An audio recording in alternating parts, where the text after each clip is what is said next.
So the wait is finally over. Week 0 in the books. Week 1 is upon us, and there is no shortage of topics for us to get into. Today, we need to do a recap of the weekend. We need to talk about the football games that we had. We need to talk about some recruiting news. On top of that, we need to get into some light previews for week 1.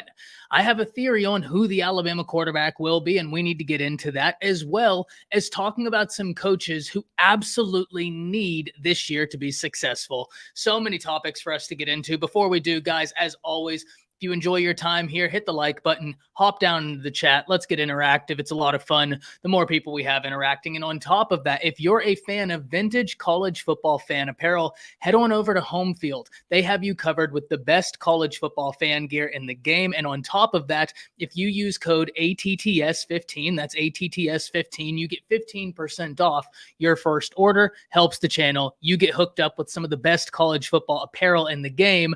Everybody wins. But with all of that being said, Anthony, you said it's your birthday. Happy birthday, my man. Glad your birthday's falling right when college football is coming back. What a better time. I know it's a Monday. Mondays aren't the best, but Monday on week 1 of college football, I think we can grant this Monday a little bit of a special exception. Lucian says, what's going on, Ty? Does Home Field have Bama gear as well? Absolutely, Lucian. And actually, they just dropped exclusive Alabama fan wear yesterday. You need to get over there, check it out. They always have the best stuff. If you see me wearing Alabama gear during the final whistle, it's all from Home Field. We got the Home Field banner up there, Home Field sticker on the laptop. Absolutely just incredibly indebted to Home Field for working with the channel. Day says, good morning, David Stone. Oh, we're going to be talking about David Stone and the implications of that. And so with all that being said, we need to hop into this. So let's start with week 0 recap first.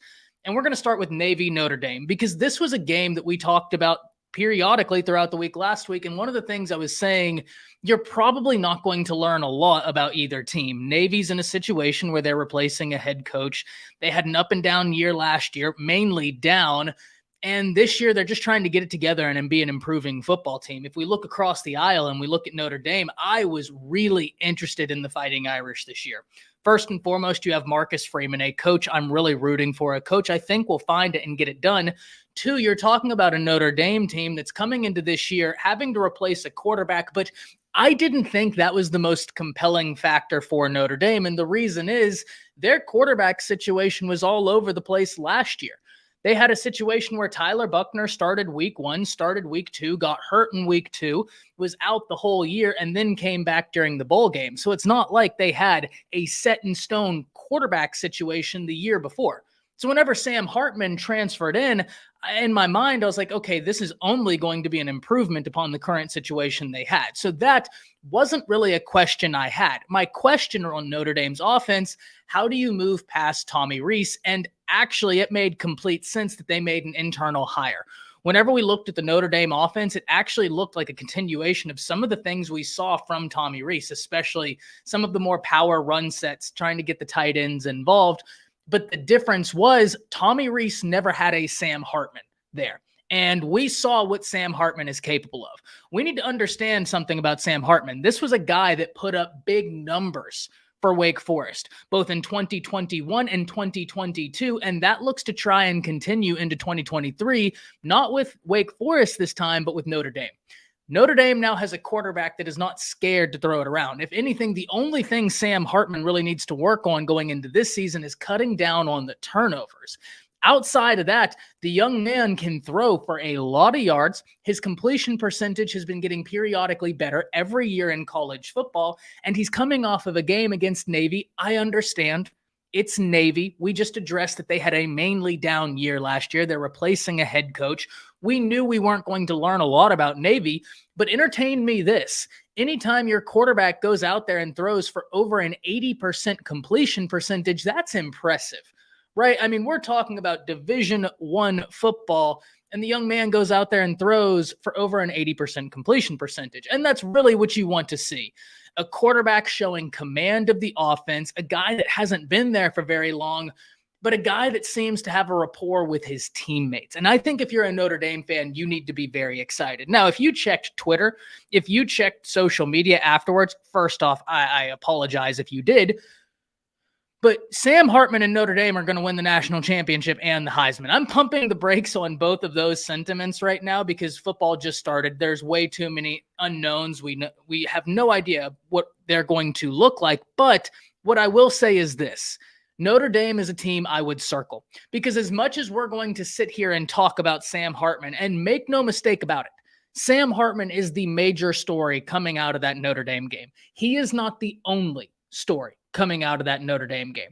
If I could, I would like to turn your attention to the running game they field because Notre Dame traditionally is going to have a very successful running game, but they had some guys transfer out last year. And I was interested, okay, what does your running situation look like now that you don't have Tommy Rees, now that you have a quarterback that is much more comfortable throwing it around? I mean, you could genuinely ask Hartman, hey, go out there and just start slinging it. He's going to be comfortable doing so. So what does your rushing attack look like? Well, it didn't look like Notre Dame missed a beat. And in fact, they have a running back room with running backs that complement each other's styles. The one running back that just blew me away was Estime. That guy right there is a straight up bowling ball. And him in the traditional running game was incredibly effective. Seeing him get active in the passing game, a running back with that level of physicality, be active and proficient in the passing game, that was fun to see. So I think if you're a Notre Dame fan, you need to be over the moon. You had a quarterback go for over 250 yards, 4 touchdowns, really high completion percentage, didn't make mistakes.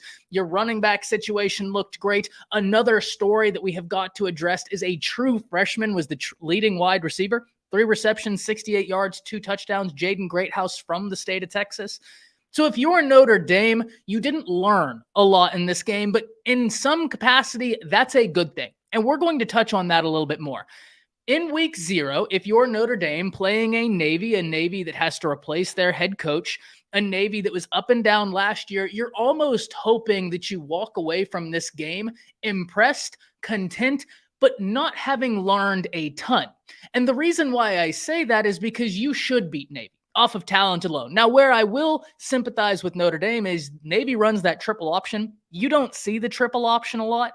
And so that can be a formation that gives defenses problems. We see it time and time again. For those of you that play video games, you'll know, go load up your NCAA 14, sim the seasons, and watch where the triple option teams end up. They are so overpowered in those old NCAA video games, it's ridiculous. So this is a formation that's tough to stop. It's tricky. You don't see it a lot. So it's not one of those things where you can sit there and say, oh, well, we are going to see this team, this team, this team, and this team that runs that offensive formation. So we're good. We've been there, done that. That's not the situation.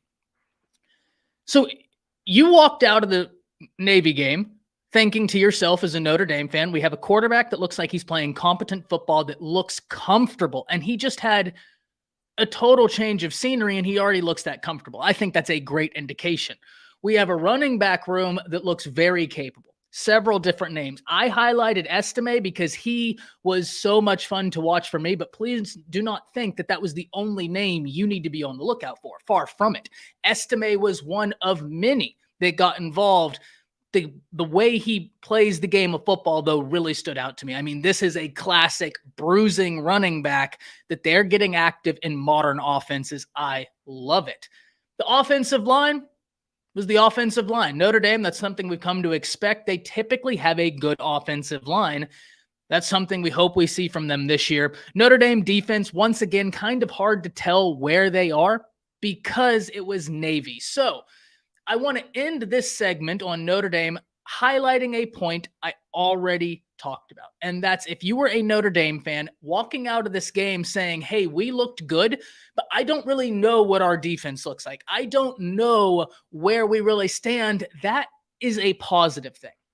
And I say that, if I get a write-up, it's Ty's fault. I accept that. I say that because whenever we talk about the next game, USC versus San Jose State, now, it has been no secret, and it hasn't been a secret since Clay Helton was the coach at USC, that the Trojans are a team that I want to see do good. When Clay Helton was out there, when he won the battle for Corey Foreman in the video I did, one of the first videos I did here on the channel, I was very forthright in saying USC is a brand I want to see do good. If you're asking me for college football brands that I want to see make a resurgence, I'm talking Virginia Tech, I'm talking USC, really like to see Texas shore some things up. We'll talk about Texas here again today, but brands such as that, I'd love to see them come back. But we need to fast forward to the conversation we had about USC on Friday. Because on Friday, on Through the Haze, I sat down and my main point with the USC San Jose State game was this. And I did it again on the Friday evening live stream. If you're a USC fan, you want to exit this game having learned nothing about your defense. Let me repeat that. If you're a USC fan, you wanted to exit that game having learned nothing about your defense. You might ask yourself, well, why is that, Ty? The USC defense is the biggest question. Wouldn't you want to have learned something about your defense? Not when you're playing San Jose State. Let's get an understanding into who San Jose State was last season. And I know, different season, but we only have one game to go off of. They were a 7-5 team last year with an offense that had 27.4 points per game, and they ranked 72nd out of 131 teams in the nation in scoring offense. Already, game one, San Jose State takes on USC. They already scored more than they averaged last year. They scored 28 points in this game. And I get it. I'm splitting hairs. That's 0.6 points more than they scored last season. But this was an offense that ranked as the 72nd scoring offense in the nation. Now, the one thing San Jose State did do well as a football team was their defense. They were a top 35 defense and scoring defense last season. They were a defense that was capable of getting after the quarterback. And we saw they were able to get some pressure on Caleb, and Caleb is just special. Caleb was able to make something out of nothing because Caleb is a special football player. But my theory for USC and for college football as a whole, you cannot be one-dimensional and win a national championship. And for longtime viewers of the channel, that's not a new phrase you've heard me say. That's a consistent phrase you've heard me say. I really cling to that argument. And I was sitting down this weekend watching the games and really started thinking about that. What does your defense have to be to win a national championship? Am I leading people astray by saying you can't be one-dimensional? So I sat down and I made a list of the top defenses to win a national championship since the year 2000. And what I found, quite frankly, was alarming. Especially if you're a team that's very offensive heavy, you don't have a defense that you feel like you can rely on, it doesn't paint a great picture for your opportunity to win a national championship. It's part of the reason why I've consistently said this year for USC, I wouldn't be shocked at all to see USC make a college football playoff. Let's be very understanding as to the offensive firepower they have. I wouldn't be shocked to see them make a college football playoff, especially if the health of Cam Rising is a consistent issue all year for Utah, a team that I really enjoy watching. I think Kyle Whittingham is a really solid coach out there in the pack. But USC's offense has the capabilities to win the pack and make a college football playoff. However, that's about the end of the story for me.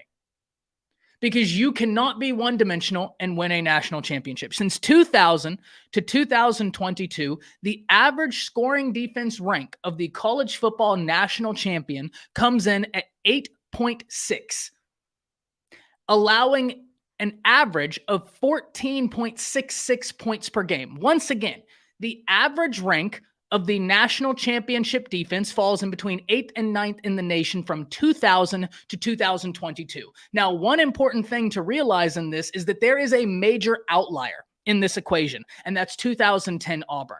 2010 Auburn is the one major outlier from 2000 to 2022 because 2010 Auburn won the national championship with the 53rd best scoring defense in college football.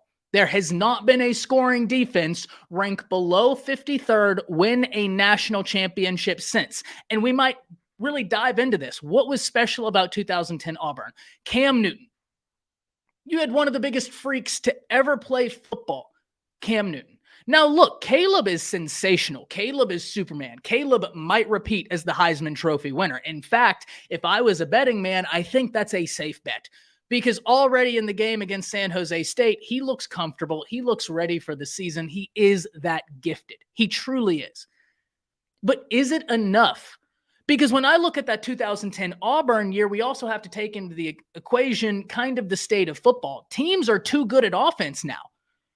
That was an era of football where we were transitioning from that classic 3 yards in a cloud of dust offense into the new modern era of college football offenses. And yes, who Auburn played was impressive in that national championship, but it's the point of these offenses are too creative top to bottom now. I mean, we're talking about a 2020 Bama team, right, that won the national championship with a top 15 scoring defense in the nation and the number one offense in the nation. We're talking about a 2022 Georgia team that had a top 15 offense and a top 10 defense. What I'm telling you is that you have to have some semblance of balance. You don't have to have the number one defense in the nation. You don't have to have the number one offense in the nation, but you cannot forego one side of the football in favor of the other and expect to win a national championship. And so now we arrive at the head of the conversation. Should USC fans be worried? I want to do this in the interest of objectivity and fairness because that's something I always try and pride myself on. One thing we need to understand, it was week 0. They didn't have film on San Jose State for 2023. And so there was going to be an element of surprise. Hell, on Friday, I was telling all of you whenever we were doing our evening live stream, Jance PG and I, we were talking and I was saying, hey, if San Jose State scores 14, 17 points, I'm not going to be tripping because there's a good likelihood that a lot of those points came in garbage time. And if San Jose State is scoring in garbage time as USC is up 35 points and the third stringers are in for USC, I'm not going to hold that against the Trojans. Because you're just playing depth guys now, trying to develop them. That's learning. I wouldn't have been mad at that, but that was not what we saw.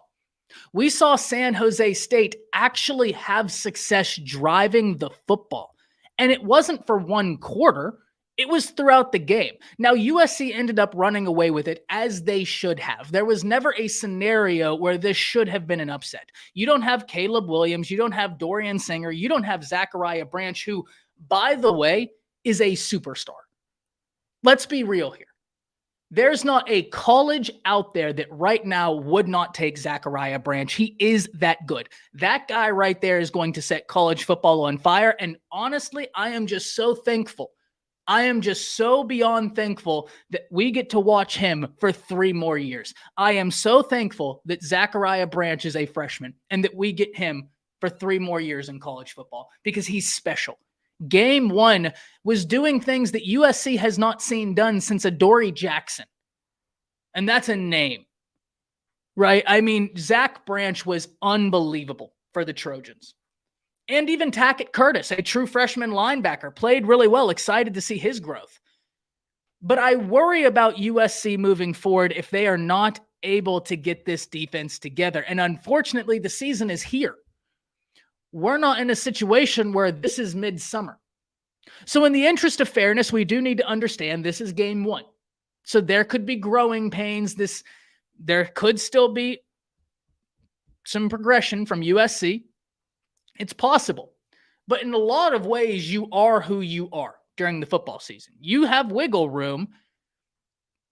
But I don't know that we're going to see USC's defense going from the defense that was having San Jose State drive on them to being a top 5 defense in college football. I just don't think that that's going to be rooted in reality this year for USC. And what makes me even more concerned for USC fans is when I actually start breaking down this game. Because you had a San Jose State rushing attack that averaged 7.3 yards per carry. Now, right before we started talking about this game, I highlighted another game, Notre Dame versus Navy, and I did so very purposefully. Talk about one player for Notre Dame, Estime, the running back, who is an absolute bruiser. And if you're allowing San Jose State to average 5 yards a pop for 1, 2, 3, 4 running backs for San Jose State, 4 guys who touched the ball averaged over 5 yards a pop. Once again, in the interest of fairness, 2 of them, Isaac Jernigan and Jabari Bates, only had 1 touch, but still 5 yards.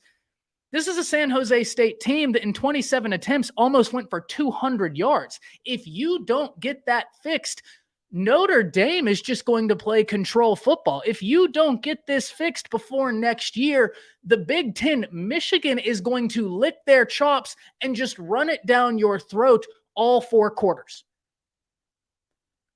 Being able to score at will is fantastic. It's great, but can also hurt your defense. If your defense is struggling, the last thing you want to do is quickly score 3 and out and then give the ball to the opposing offense and have your defense be out there for another 8, 9 minutes as they just bleed, clock, and play control.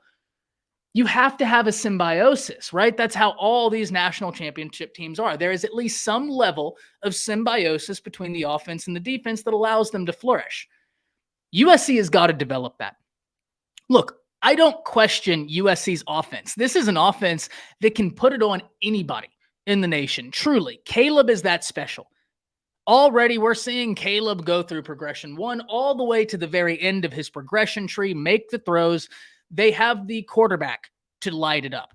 They have the running backs to light it up. I'm a big fan of Austin Jones. I said that in the offseason. I think he is going to be a dude. Marshawn Lloyd coming in, great addition. Zach Branch, once again, true freshman, getting involved in the rushing category. If we look at the receivers, they have Branch, they have Deuce Robinson, they have Dorian Singer, they have Taj Washington.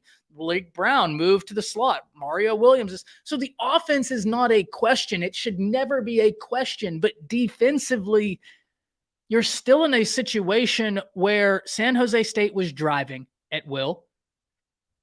They were driving consistently, and there was a massive disparity in talent between those two teams. What happens when that disparity in talent is no more?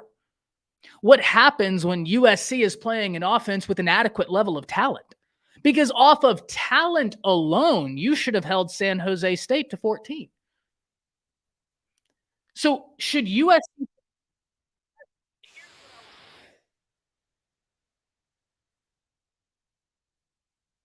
know where the alarm bell is, though? Because it was alarming, no pun intended, to see this USC defense, a defense that they've tried to do so much work to. They made a few offseason hires, though, and I admit they didn't make enough, still struggle. And we've talked about this before. I have been very forthright that I think Alex Grinch's defensive philosophy, his defensive schematic, is predicated on one conference, and that's the Pac-12. The speed D, I think if you're saying to me, Ty, what conference could the speed D work in? Well, he originated it in the Pac-12, found success with it in the Pac-12 at Washington State. So I think if he was given time, maybe the Pac-12. Where I don't think it can work is the SEC or the Big Ten.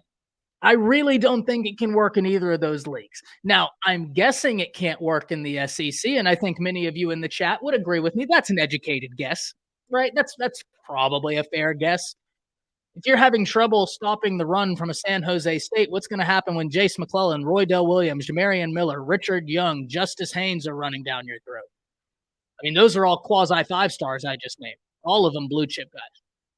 That's a lot of firepower. What happens when Joyner runs down your throat? What happens when Rocket Sand? I mean, I just don't think that defensive formation is predicated for the SEC, but I know without a shadow of a doubt it's not predicated for the Big Ten because we saw it. And for the 4th time, in the interest of fairness, the other day I had someone comment, and truthfully so, that they didn't think it was fair for me to pin the defensive struggles on Alex Grinch whenever they were at Ohio State, because Alex Grinch was only the co-defensive coordinator. And that is a fair point. That is a fair point. However, my retort and my answer back would be this. There was only one thing that changed, and that was Alex Grinch. So you had a defense that was finding their way at Ohio State. You introduce Alex Grinch, and that defense falls off a cliff. He leaves, and instantly the next year, it's back to being a top 15 defense, top 25 defense. So you're probably right. It might be fair for me to pin it all on Alex Grinch, but you had a lot of things stay the same and one thing change, and there was a massive difference in results, which typically would point me to the one thing that changed. Look, I want USC to do good. I want them to figure it out. I want the brand to come back because I am one of those people that wants these classic college football brands to come back. I mean, look, once again, I think Virginia Tech, you ask me a team that if I could trade a lot to get back, Virginia Tech would be great. But right now, I have serious questions about the ceiling of the Trojans. And it's terrible for me to say that because I'm saying that about a team that's led by a quarterback that I don't question at all. Not one bit. I don't question Caleb in the slightest. I don't question that offense in the slightest. The offensive line needs some work. I do sympathize with Caleb there. Once again, it's week 1. They got a lot of guys from the transfer portal. That's a patchwork group anyways. So I'm willing to be more lenient on the offensive line struggles than I am on the defensive struggles. Because you had guys return on the defense. You got guys out the transfer portal for the defensive front. Alpha says Riley should have hired more defensive analysts. You're 100% right, Alpha. He hired a defensive analyst, a good one. But, I mean, you look at the names that were out there this year on the defensive side of the ball that you could have gotten and nothing. I want USC to do good. I think this game right here with San Jose State introduces serious questions about the ceiling of the USC Trojans. And once again, before we move on, I do think it's important for us to revisit this and really understand this. Let's go through the list, right? 2000 national champion was Oklahoma. They had the 5th defense in the nation in scoring defense. Miami, 2001, first. 2002, the defense was 2nd in the nation. 2003, first. 2004, third. 2005, ninth. 2006, 6th. 2007, 17th. 8th, 4th. 2009, Bama was 2nd. 2010, the outlier we see, 53rd. Now, one thing I do want to say is even though Auburn in 2010 is a statistical outlier in terms of where their defense ranks in terms of scoring defense, it's interesting that they're not a statistical outlier whenever we look at actually how many points per game they allowed, 24.1. That's only 2.1 more points per game than the 2014 Ohio State defense. However, the 2014 Ohio State defense ranked as the number 26 defense in the nation.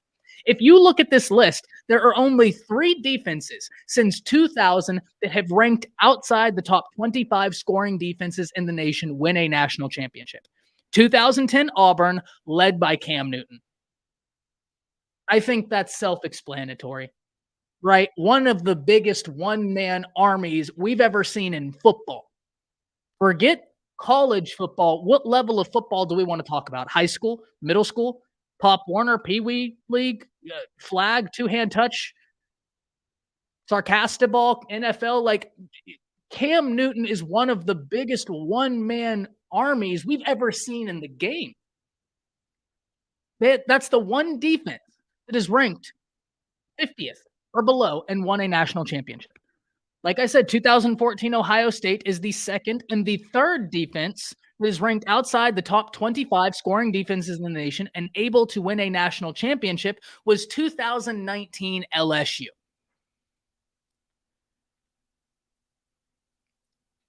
Whenever you notice this trend and you start looking at these teams, you're sitting here saying, it's not just that y'all had good defenses. In the case of Auburn, you didn't have a bad defense.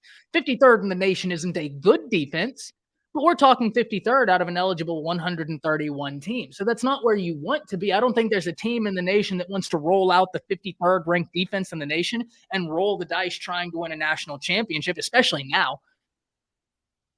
But it happened. So we need to respect that.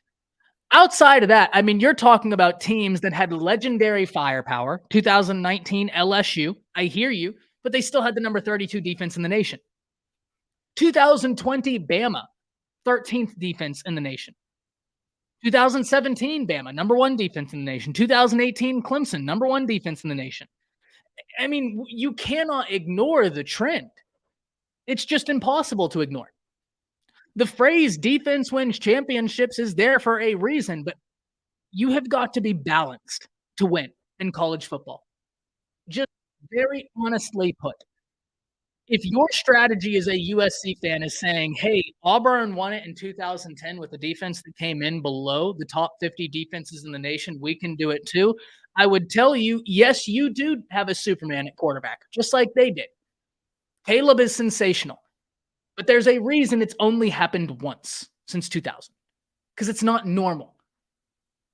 It's not the way it's supposed to go down. And in fact, now in 2000, you just had the computer pick you, and then you got to go play in the national championship. Now you got to get past the first round of playoffs into the national championship. So it's a totally different scenario now than it even was for Auburn. Because now you're talking about trying, let's say they match up with Michigan, game one of the playoffs, USC versus Michigan. I don't want to go ahead and say that USC can't do something because it's week 0, it's week 1 right now, but that defense that they rolled out against San Jose State cannot stop Michigan's rushing attack. Let's call a spade a spade. It can't. So then for the rest of the game, you have a choice as an educated viewer. What do you believe is more likely to happen? That Michigan gets 1, 2, maybe 3 key stops on USC, or that USC gets 1, 2, maybe 3 key stops on Michigan? I can tell you which way I'd be more inclined to lean. Based off of what we saw this week, I haven't seen Michigan play yet, but in fairness, I don't know that I need to. Michigan returns so much talent. I understand what they are, or at least have a baseline theory as to what they are. And I feel very comfortable about that baseline theory. They're not going to stop that Michigan rush attack.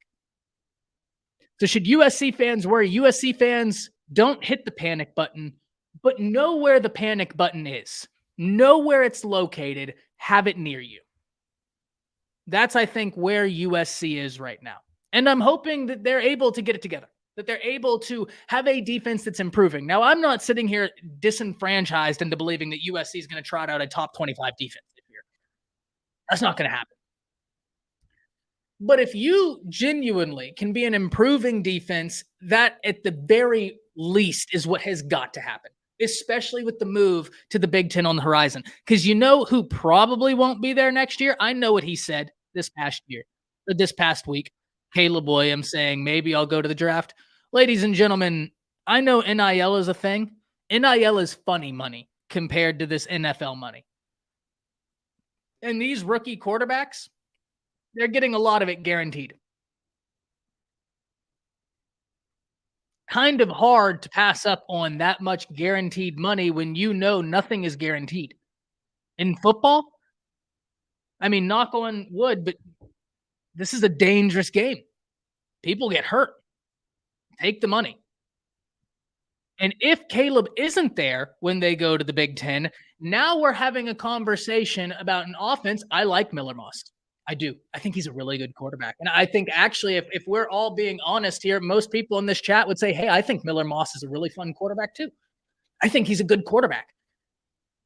Caleb gives that team so much. Caleb does so much for that team. I don't think people have a complete appreciation for how much he does for that team. And it's really coming to light more and more. You're going to move to the Big Ten, take all those teams without Superman.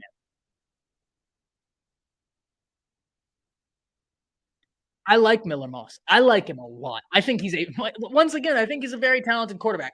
Way too early to say anything on Nelson. He's a true freshman. Very talented out of high school, very coveted out of high school, has all the tools. He's a true freshman. He needs to be allowed to be given the time to learn. But you don't have Superman next year. You cannot walk into the Big Ten without Caleb and thinking, I'm going to trot this speed D to the Big Ten and I'm going to find success. You're not. You're just not. There has got to be a change. Something has got to change. And we'll wait and see what that change is. I think we've ranted enough about that game. Look, I'm not trying to pick on USC. I think it is important to note that I do want USC to be a good team. I have even been saying USC is going to be a team that is going to, you have got to watch this year. How could you not have them as a team you have to watch? Coming from where they were with Clay Helton, going to where they are now with Lincoln Riley. But we also have to understand the shortcomings of the team. And I get it. It's week 0. I don't want to beat a dead horse, but it's impossible to ignore. I can't ignore what my eyes saw. So, look, we need to see this right here. Yeah, let's hit some comments real fast. People are pointing out Washington is a good team. Lone Wolf, you're 100% right. Washington, Michael Penix Jr., I actually think there's a good argument that he should have been in New York last year. He was unbelievable. If you actually were asking me the football players last year I had the most fun watching, Bryce would probably be number one, just because some of the things Bryce did last year with an offensive line that was still trying to figure themselves out, but just some of the things he would do would be magic. But Michael Penix was up there, man. I mean, he would be easily on the top 5 of that list. He was a baller last year. He's going to back that up into this year. And if you're a Washington fan, you want to know something more? Great news for Huskies fans. They got a cat behind Michael Penix that's a true freshman, Austin Mack. They are in love with. They think they have something. And for that to be the noise that was coming out of Washington's camp when you have Michael Penix, well, that's impressive. That's exciting. I'm not a Washington fan, and that moves the needle for me. But I'm also a degenerate college football fan, so that's probably not saying a whole lot. The 5-star from Louisiana is committing Friday. Yep. That's going to be one to watch. That's going to be a sneaky good team this year. 100%. 100% Legion. Yes, they are. Excited about Tech. My command be bad enough. Yeah, not going to be bad. Commanders are going to be interesting. I just haven't had enough time to really dive into NFL.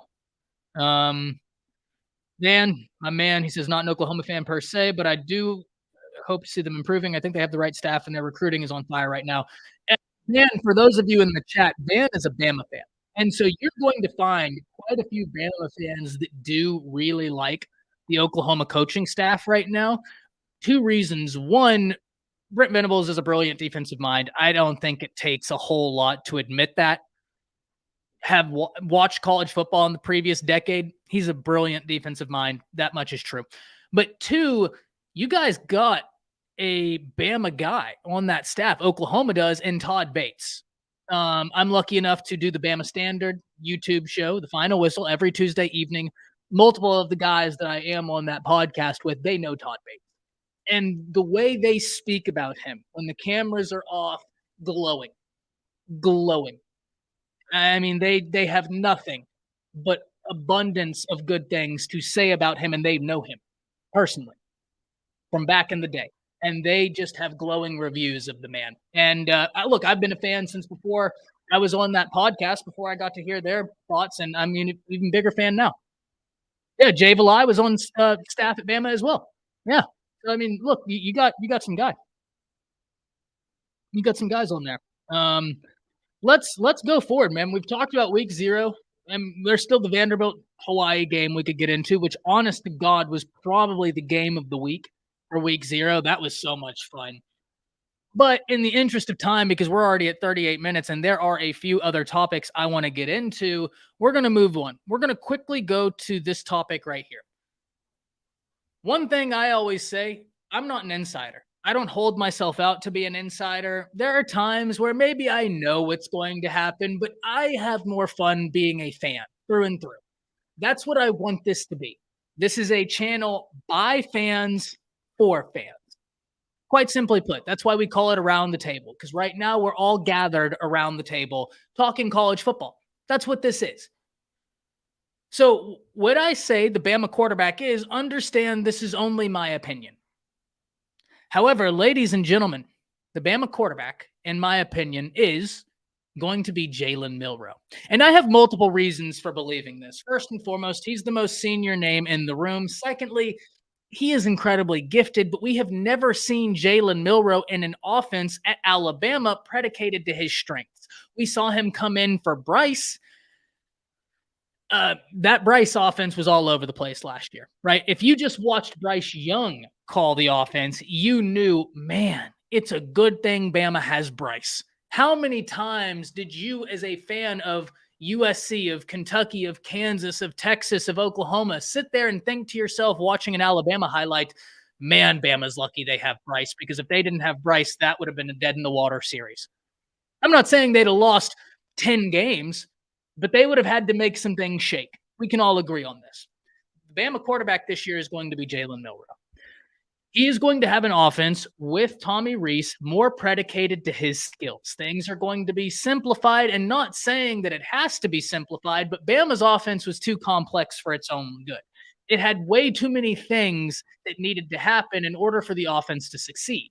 It works for the NFL, but for college, it was very difficult. An offense so heavily predicated off of option and read routes, that's a tough thing to ask even your most experienced college football quarterbacks to do because they have to be on the same page as their wide receiver X, who has to understand, hey, if they flip me from X to Z, my read routes aren't the same.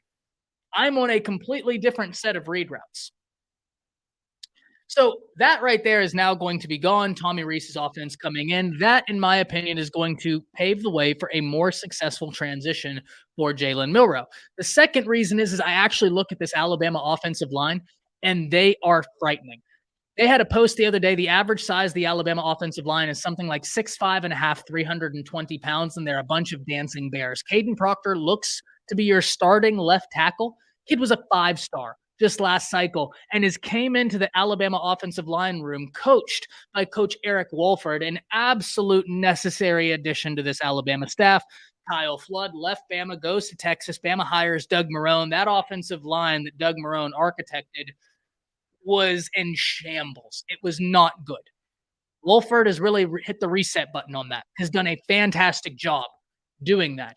So the offensive line is in a really interesting place. There's some names on there I'm very excited about. But most importantly, if you're asking me, Ty, what's the strongest component of this Alabama team, especially on offense, I'm going to say it's going to be the running back room. In that running back room, it's a little bit insane. You have Jace McClellan, who was a former blue chip guy. He looks to be the workhorse guy this season. It's his year. If he stays healthy, he's going to have a huge year. After that, you have Roydell Williams, once again, a blue chip guy. Then you have Jamarian Miller, a blue chip guy. Texas fans know about Jamarian Miller very well, a very gifted running back who, oh yeah, by the way, ladies and gentlemen, do not sleep on that name. I have heard a lot of good things. Outside of Jamarian Miller, you have Justice Haynes, who's a 5-star running back. His father was a legacy, or Justice Haynes, I'm sorry, was a legacy to UGA because his father played for Georgia. Justice Haynes was from the state of Georgia, committed to Alabama. And then they have Richard Young, another 5-star running back out of the last cycle. That running back room has got an abundance of talent in it, an actual head-spinning amount of talent in it. If you get a quarterback that adds another layer that the defense has to account for, now you're asking a lot of that defense. And if Jalen Milroe gets the passing game together, opposing defenses are already going to be creeping those safeties for it, especially if that Bama running game starts to get going. Bama has some wide receivers that can flat out fly now. If I'm not mistaken, and Van, you can correct me, they had 2 or 3 guys log sub 10.45 meters during the testing period. So they've got some dudes who can flat out fly. I'm looking at Kendrick Law. I'm looking at Malik Benson. I'm looking at Isaiah Bond. Those guys can fly, but they have to catch the football. And that right there is an area where we have seen for Bama again and again, which is part of the reason why you have not heard me talk so much about who the Alabama quarterback is. Is it important? No doubt. No doubt. What's far more important to me is how the offensive line is going to shake up, how the wide receiver room is going to shake up, and a dark horse room for the Crimson Tide. Their tight ends this year are very exciting. Danny Lewis and Amari Niblack, remember the names because I think those two right there are going to be mismatches. Sooner in Texas says Bama also tried to hire Jeff Lebby. That's halfway true, but not holistically. They tried to get him in for an interview, just like they tried to get Ryan Grubb in for an interview. Bama was in the interview process, but he absolutely was on the radar. No doubt about that, Sooner. But they were trying to get him in for an interview. There was a long list of coaches that Saban wanted to interview: Ryan Grubb, Jeff Lebby, Tommy Rees, Riley, but he actually got hired before. And Lebby didn't even take the interview. He ended up staying at Oklahoma. But yeah, they were interested in interviewing Lebby. Absolutely, no doubt about that. Oh, yeah, yeah. That's gonna be an interesting time. But for Alabama, I think Jalen Milroe's the guy. He's the most experienced guy in this. And if it's not Jalen Milroe, I've got a name that'll shock y'all. There's a true freshman that has been sensational from what I've heard and really put people on notice. Dylan Lonergan. Do not sleep on Dylan Lonergan. He could come out there and get some series this week, and it wouldn't shock me in the least. I would go far as to say, do not be surprised if after Jalen Milroe has his series, you see Dylan Lonergan as the next quarterback trotting out there. That is going to be a situation that would not surprise me in the least. All right, so Jalen Milroe's my pick for the Bama quarterback, and I just think that whenever we look at this, Nick Saban has asked for consistency. There's not a quarterback on Alabama's roster that gives you the level of consistency Jalen Milroe has, and the reason why I say that, because with Tyler Buchner, with Ty Simpson, with Dylan Lonergan, all of them are athletic guys, right? I think all of them are a little bit slept on in their athleticism. There's only one of them that has that next level ability as an athlete, where if the passing game just isn't working, Jalen Milroe is the only one that has that next level ability, that next level weapon that defenses still must account for, that we can still try and work something out.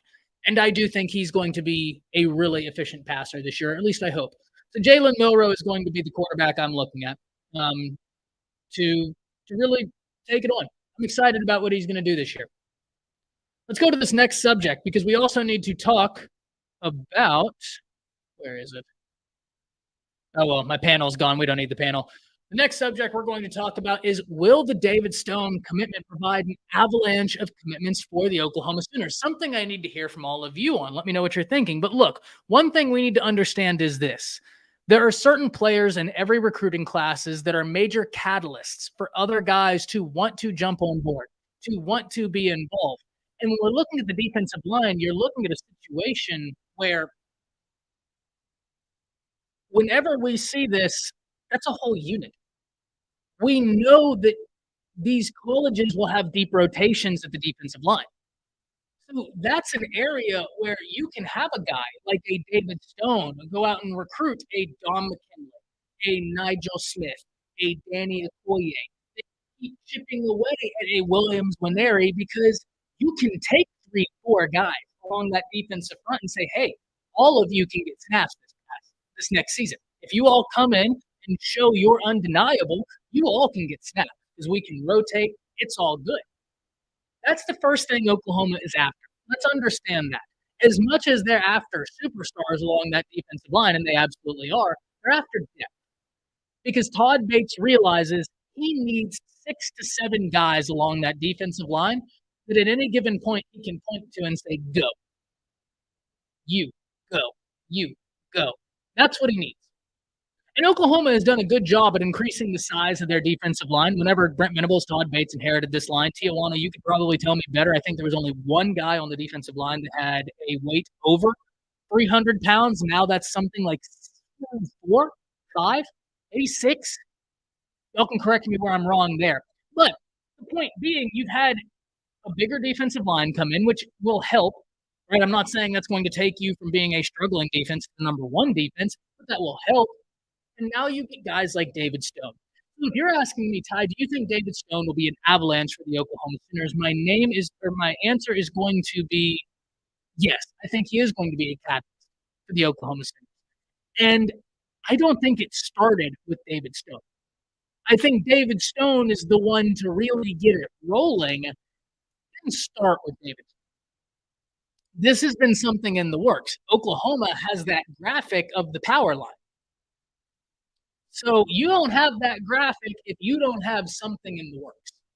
I think this could absolutely be a catalyst for the Oklahoma class, a class currently sitting just outside the top 10 with nothing but time, opportunity, and space in front of them, perfectly sitting where they want to be. Really good recruiting done by Brent Venables and company ever since he's taken over the job. We've talked about that time and time again. That's been one of the most impressive areas of the Brent Venables tenure with Oklahoma is seeing what he had to seeing the results they had last year on the football field. So many times we will say, oh, but if they had a tough year on the field, it's going to be tough for them to recruit. Hell, they didn't have the year they wanted. They were still one of the best recruiting classes in the nation, traditionally and through the transfer. So hats off to Brent Venables and company with what they have done on the trail. It is impressive. It's notable. So you're already talking about a staff that's recruiting at a top 10, top 5 level in college football that just got a top 10 player in college football, David Stone. That's going to be something we have got to watch, something that could absolutely cause a catalyst moving forward. And let's unpack the guys on the board for Oklahoma. You have Nigel Smith. Now, I was adamant the whole time. I was more confident in David Stone going to Oklahoma than I was in Williams Nwaneri going to Oklahoma. Now, I had picked Nwaneri to commit to Oklahoma, but I was more on the fence with that one than David Stone. I just thought that David Stone, that was the battle Oklahoma had. That was the guy that Oklahoma's staff even looked at as like, hey, you're the must-land prospect. We don't care if you hit the number 50 ranked player in the nation. You are our number one player, our must-land prospect. They went out and landed him. Hats off. That's good work. Nigel Smith is a guy I feel fairly confident in Oklahoma's ability to convert that into a win. Now, we need to understand who's on the other side of this. Ohio State and Larry Johnson. If you don't know who Larry Johnson is, yeah, he's that guy. And I can go through the list of 4 and 5-star names he's recruited, but you would get bored. I would get bored. We would all fall asleep. It'd be a bad time. Just know that the list is plentiful. This guy is someone who Jay refers to as the godfather of defensive line recruiting in college football. He's that good. He really is. I can't tell you how many battles Alabama has been in, Georgia has been in, and the opposing recruiter is Larry Johnson, and you just go, well, there it is. This is going to be a battle. Strap in, because that's what he does. I mean, the man has a list of guys that he has successfully recruited, and it's very impressive. But even then, I think Oklahoma is the team to beat for a Nigel Smith. We just need to do our due diligence. Remember, I'm never going to sit here and tell you, oh, this team is going to be a slam dunk to land him. If Nigel Smith says he has a top 5, even if I only think there are 2 schools in it, we're going to cover the top 5. We're going to talk about those top 5. And I think especially whenever the other school in this battle is Ohio State, I have got to give Coach Larry Johnson the respect he is due. And he is due that respect. The Godfather is close to retirement. He is. He is. He is. But you just never know. You just never know. And I don't ever want to, I never want to hang the hat on a recruitment of that guy is going to retire. That guy's going to retire. That guy's going to retire. Recruiting against someone like that, it's kind of a tricky situation because it could be true. And I do agree with you, Hank. He's going to retire sooner or later. But until that news comes down, I'm going to continue giving him the respect he's earned because that man right there is wild on the trail. Truly one of the best. Truly one of the best in the nation. An awesome thing for Ohio State to happen. But even then, even with the Godfather after Nigel Smith, I like Oklahoma for Nigel Smith. Once again, I'm not an insider. I'm just letting my opinion be known. I'm reading the tea leaves. I'm a fan just like you. We go on to Okoye. Okoye is an interesting one because Danny Okoye is a name that the Texas people, they really want him. And he recently had a camp at none other than Tuscaloosa in Alabama. And he blew the coaching staff in Alabama away. They want him, and they want him bad in Tuscaloosa. So that's going to be a battle we see. They're trying to surge up in this recruiting battle. They're kind of late in on the party. Oklahoma has been laying great foundations with Danny Okoye. Now Alabama's at the table, but he enjoyed his Bama to Tuscaloosa. This is what happens when you do this live and you get into just about the first hour. Your brain starts to hit the putty. Danny Okoye enjoyed his visit to Tuscaloosa, and the coaches really were blown away with the ability he brings to the table. So that's one where I don't know where he will go. I think it's a little too soon to say with certainty, but if you're an Oklahoma fan and you say, hey, I feel good, I don't think that that's a wrong position to take. You've laid great foundations with him. But that being said, once again, kind of like the Larry Johnson situation, we need to understand that there are big boy recruiters coming to the table for Okoye. You're talking Bo Davis. You're talking Nick Saban and Freddie Roach. I mean, you're talking there are some big boys coming to the table for Okoye. He is that dude. Steven says Okoye is highly underrated. I could not agree more, Steven. And I'm going to just let y'all know this. The Bama coaching staff, I think, feels exactly the same way. I just know that when I was talking to the guys on the final whistle, when they were talking about Okoye being out there, they were like, that dude turned heads and he was a real deal stunner out there. Like they are really happy. They really, really, really are trying to get him. So it's going to be interesting to see. You keep recruiting. Steven says you keep recruiting until pen and paper. 100%. 100%. That's with anybody.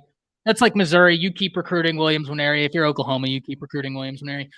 So will the David Stone win have an avalanche effect for Oklahoma? Undoubtedly. I think the answer to that is undoubtedly yes.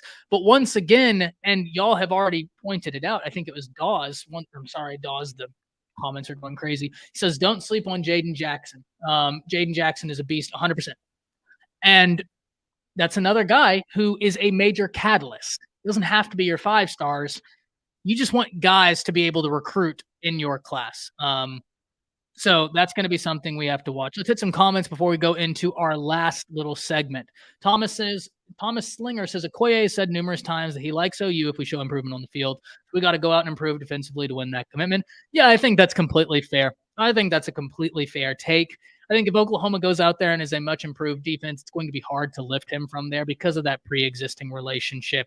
I'm interested to see what pitch Bama takes, what approach they take with the that's going to be an interesting one. Coach Smook in the building. Hey, one of the guys we were talking about on the final whistle, talking about Okoye. Coach Smook was in there with us talking.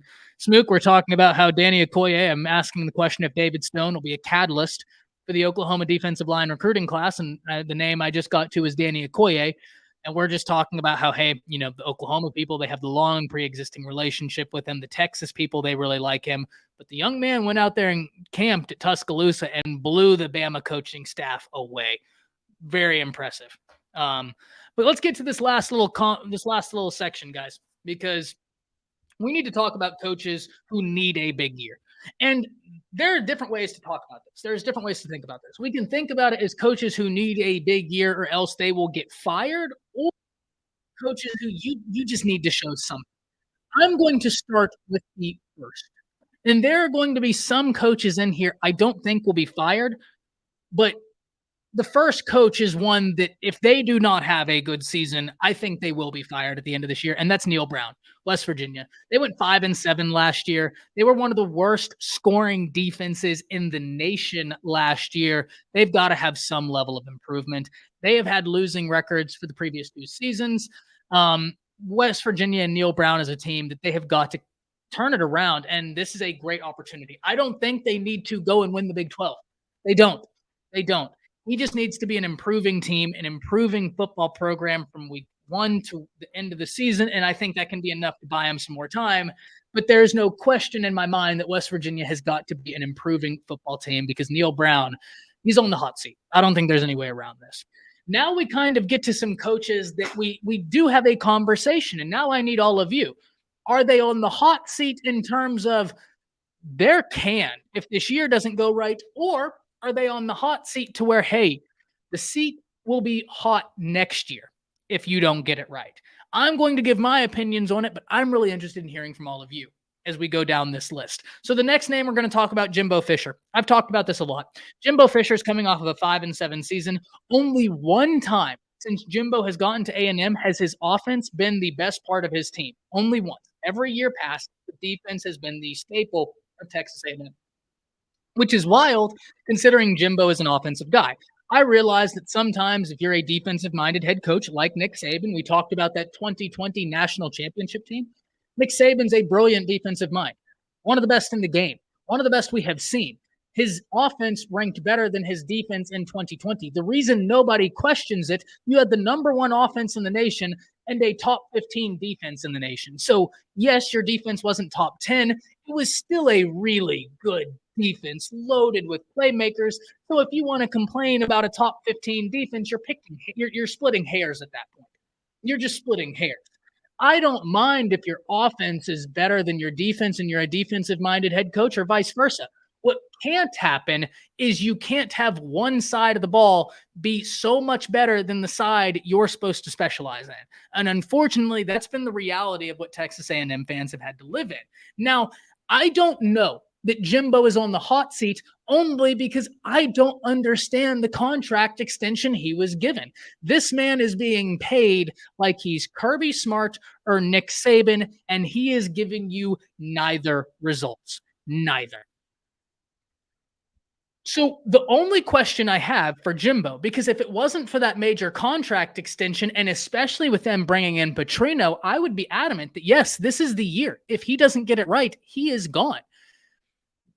His agent deserves every award in the world because firing Jimbo would mean they have to pay out a massive buyout, and I don't know that they're going to want to do that. They have the money to do that. Will they want to do that? That's the question. Because they seem to place some level of faith in Jimbo, or at least they did until they went out and got an offensive coordinator that could take some of the reins off of Jimbo, or at least in theory, take the reins off of him. So Jimbo Fisher is my next one. We have Steve Sarkisian, right? And I don't think I'm going to come right out and say this. Steve Sarkisian is not on the hot seat. So let's get that understood right now. I don't think Sark is one of the candidates that's on the hot seat. The reason why he's on this list, though, is because the Texas team is very talented this year, and the talent is spread. The talent is spread in a way that allows for success on the football field. So that's the first reason why Sark's on the list. The second reason is the fans are antsy. It's been a long time since Texas has been quote unquote back to where the fans think they should be. This is the best opportunity Steve Sarkisian and the Longhorns are going to have, especially when you're leaving the Big 12 after this year.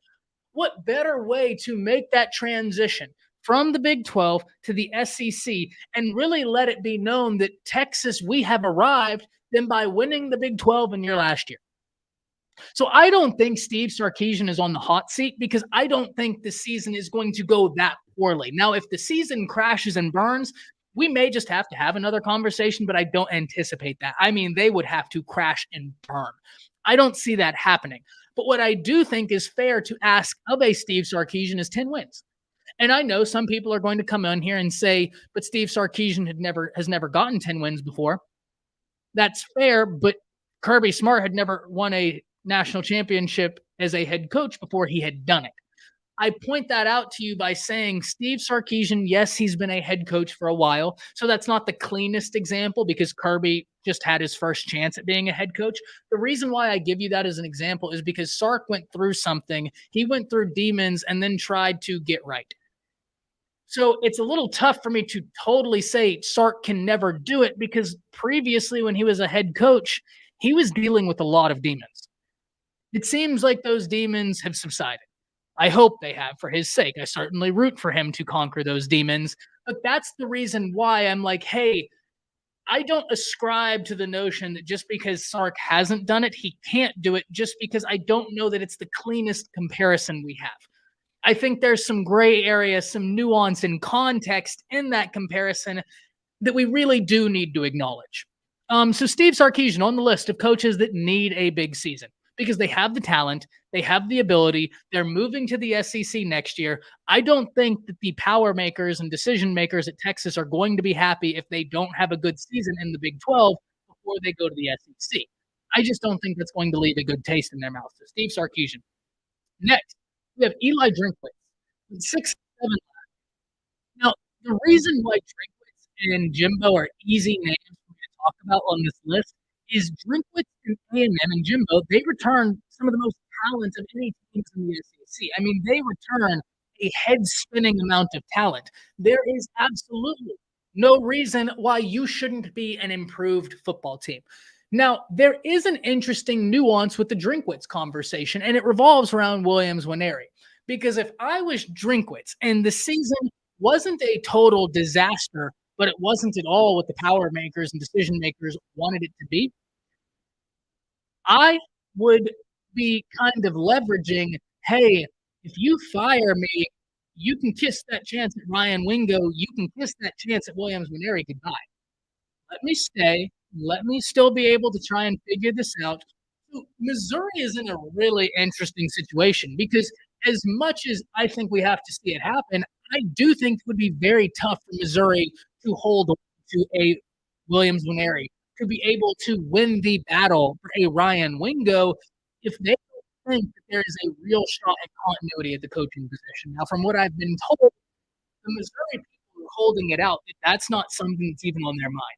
That Drink and his company are holding out. That's not something they're even thinking about. That there's a possibility that he could be on the hot seat. That's not even a possibility, and maybe that's the case. But I also know if that season is a disaster and you return so much talent, I mean, we're talking about a Missouri team that returns almost twice the amount of starters than does Alabama from last year.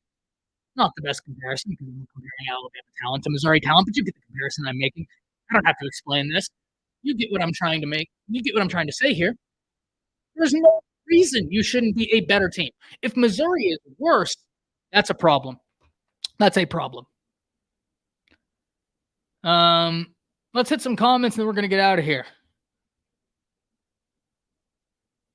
Drink fired, Neil Brown fired, Sark Aranda Stoops and can see Aranda. That's a good one. That's a good one.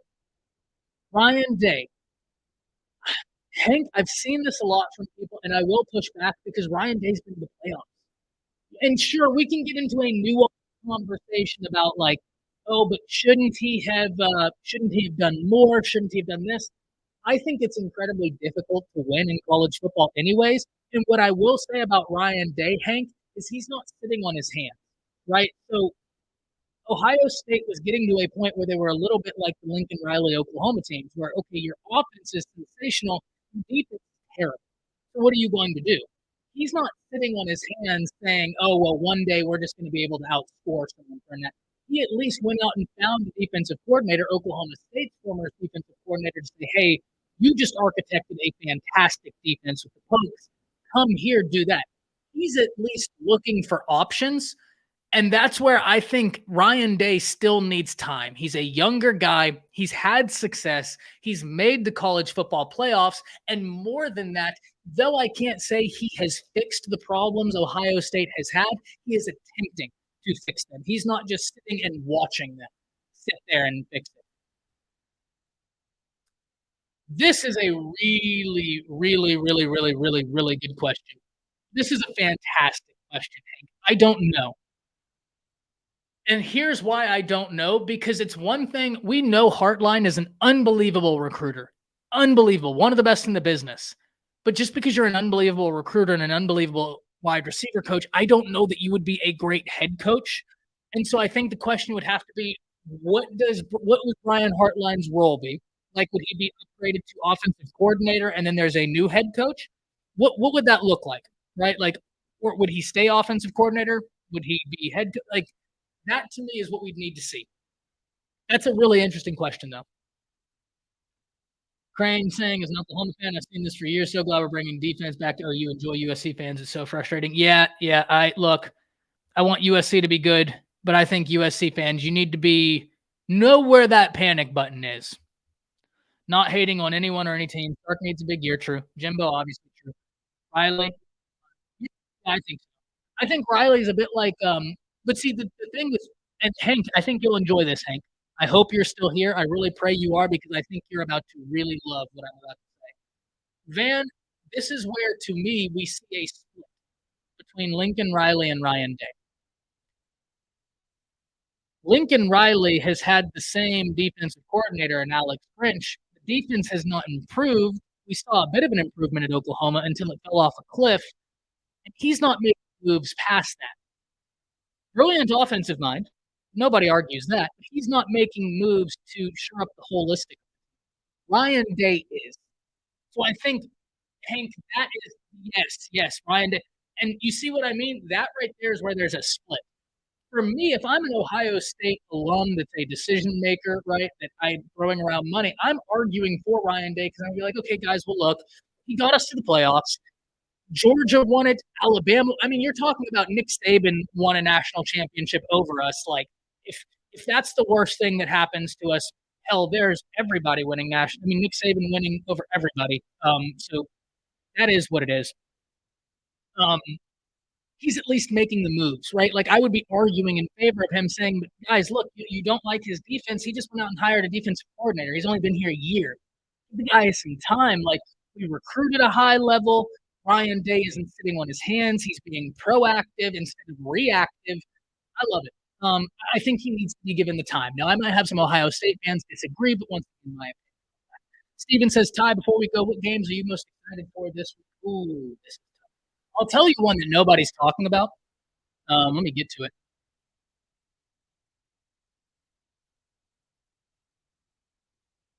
Obviously, that Florida State LSU. I mean, come on. I'm just so sad that Mason Smith isn't playing in that. But a game that I haven't seen a whole lot of talk about that I'm really excited for is this North Carolina South Carolina game. I mean, you've heard Beamer really impressed with where Spencer is right now. Coming into this year, he says he's really found his stride, really found his confidence. I hope so. Kid's got all the talent you could ask for. I hope the ability and production match. But then you look at North Carolina, Drake May's automatic. How is North Carolina going to do without Josh Downs? Really interested in seeing that. But that North Carolina South Carolina is a game I'm really, really excited for, Steve. I think that's one that I would be circling. I think that's going to be a lot of fun. Florida, Utah, come on. That's great. The Colorado TCU one I'm very excited for, but I think TCU is going to, that TCU is going to take that because TCU returns some good talent. They got some really good talent out the transfer portal. I like what Coach Prime has done down there at Colorado. We need to understand he had to completely revamp the team because that was a team that went 1-11 last year. Coach Prime has been brought in there to win football games. Unfortunately, that's the reality of the situation for some of these coaches. So maybe he's gone about it in a manner that we're not used to, but we also need to understand he is brought in there to win football games. He will be fired if he does not win football games. But we need to understand that's a total rebuild in front of Colorado right now. He needs to be given time to really recruit. I'm very interested to see what the Colorado recruiting class looks like this year. It's all well and great to be great in transfer portal acquisitions. I think that has its place. But until I see a team win a college football national championship built from the transfer portal, I'm more inclined to believe that the transfer portal is more aptly used as a Band-Aid for your teams as opposed to a way to build them, right? I can point to Georgia getting some talent from the transfer portal that really helped. Bama getting some talent from the transfer portal that really helped. LSU with Joe Burrow, but you're not seeing an entire team built from the transfer portal. And I get why Prime did it. It was necessity, right? Like I said, they were 1-11. They were terrible. They were awful. I know that's uncomfortable to say, but they were terrible last year. I just think that TCU, really excited for Trey Sanders and JoJo Earl on TCU. There are going to be some names to watch. How does it feel to be talking about games? Unbelievable, man. Unbelievable. So happy to be back, man. The Big will chew up Southern California and spit them out because Captain No Defense can't survive on a conference against the likes of Steve, what I will say, maybe we can take Iowa out of that list. Because I get what you're saying, but Iowa doesn't score. So you're right. But Iowa is one of the Big Ten teams where I'm not worried about USC against Iowa. USC will crucify them just because Iowa doesn't score. That's why I'll leave you all at this. This is a joke, obviously, but just kind of a feel-good thing to have your Mondays with. I thought it was so funny, this whole betting situation that's happened in college football right now, seeing these players get in trouble for betting, especially when it came to the player from Iowa that got in trouble for betting. And he bet the under in a game he played. And when I found that out, I took the argument of that's just smart betting. I don't know why y'all are mad at the young man. He plays for Iowa and he understands we're not going to score shit. I might as well bet the under because we're not hitting the over. That's smart money. Hey, say which one about the young man. A smart or a dumb bettor, he is not. Obviously a joke. Can't be doing that if you're a college football player. But I do find humor that he played for Iowa and bet the under, and they have no semblance of an offense. I thought that was really funny. But Steve, you're 100% right in the theory of your comment. Michigan, I even start wondering what they're going to do against a Notre Dame when I look at Estime. And I look at what Estime did to Navy, and I get it. It's Navy. It's Navy. But I looked at Estime, and I'm like, yeah, but I think you can do this against more than Navy. If y'all didn't get to go watch that Notre Dame game, please do. Hartman is the story, but he is not the only story, guys. Watch that running back room.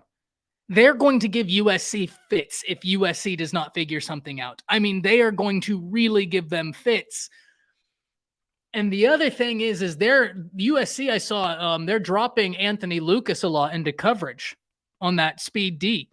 And I think a team like Notre Dame, they're going to try and take advantage of that. So that's going to be something interesting to see. Guys, we've been going for an hour and 15 minutes. The live stream for this evening probably won't happen.